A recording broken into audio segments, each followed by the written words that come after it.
So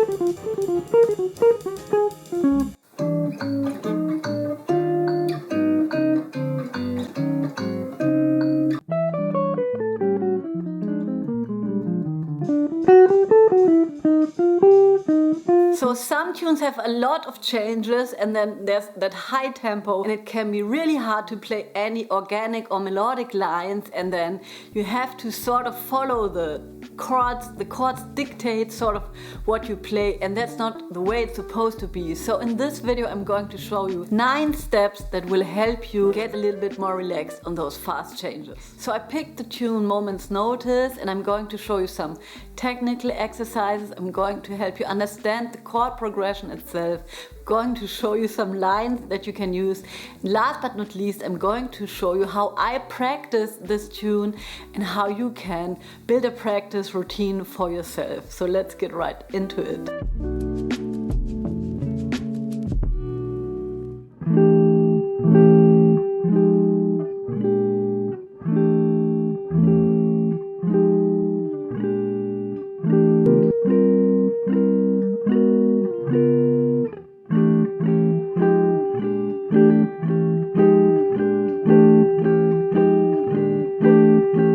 So you can say at the core of this tune are chromatic 2-5-1 progressions, a chromatic 2-5 progression that is shifted up into the next chord, so sort of a dominant 7th chord that is approached from below. And I'm training myself with this technical exercise to see all 4 chords as a chunk. This will be helpful for comping, but also for improvisation.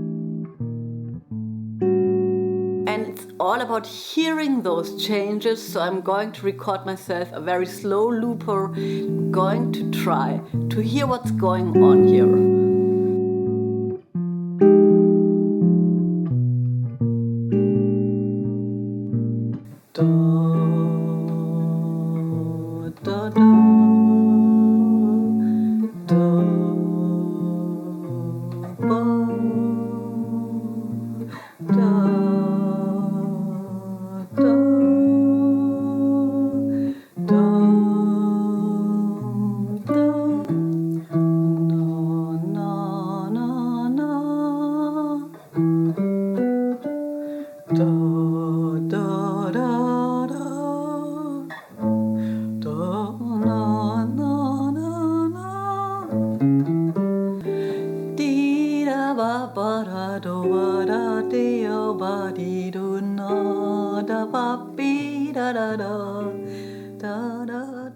So what's going on here in this tune? What's going on?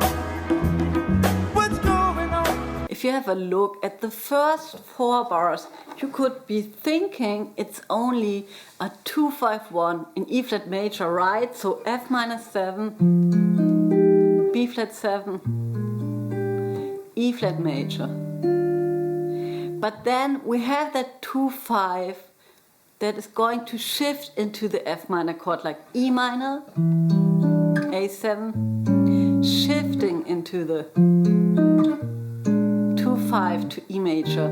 Think about it as like an ornament. You could also be thinking just like A7 going to B flat 7. Or if the tempo is very high, you can also only be thinking B flat 7, since the resolution is here, the E flat major, it's our tonic, and then it moves on 4 minor, right, to the next 2-5-1. So if you want to, you could be thinking E flat minor, A flat 7 to D flat major, right, but then again moving into this chord progression, D minor 7,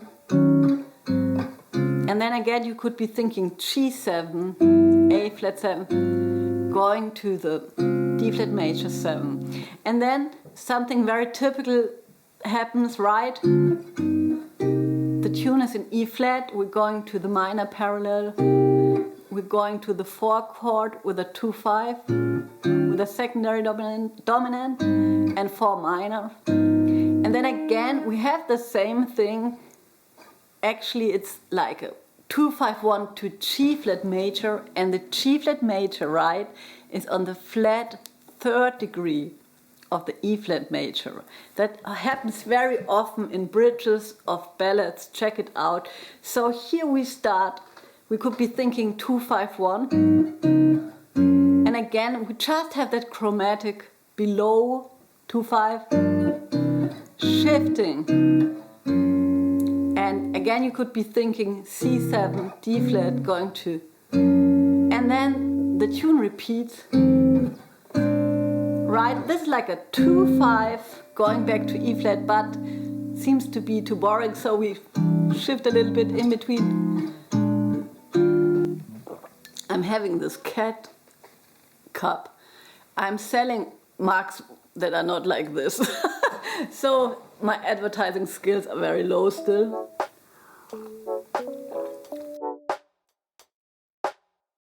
So the next step is really essential if you want to improvise on this tune with fluid lines, and that's going to be to learn it by heart. Don't freak out. If you understand and analyze the chord changes like we just did, it might be a little bit easier, because understanding what you do helps really remember it, so you can have sort of a network of knowledge where you can put the chords in relationship to each other and not as separate entities. Put all your stuff away. It's just you and your guitar. And you're going to try to play through the changes again and again. Forget about the tempo, you don't need a metronome. The goal is to play one chord after the other.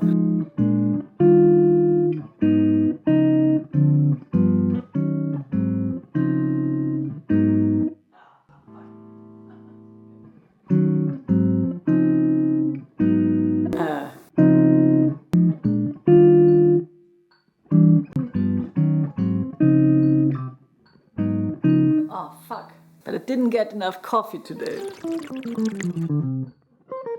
Exercise 5 is more like a technical exercise, and I really like to switch up exercises that need a lot of concentration and mental energy, you know, with stuff that's much more like playing a repetitive pattern.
So I'm writing down some lines that I'm going to practice, and then I'm going to shift those lines accordingly through the changes again.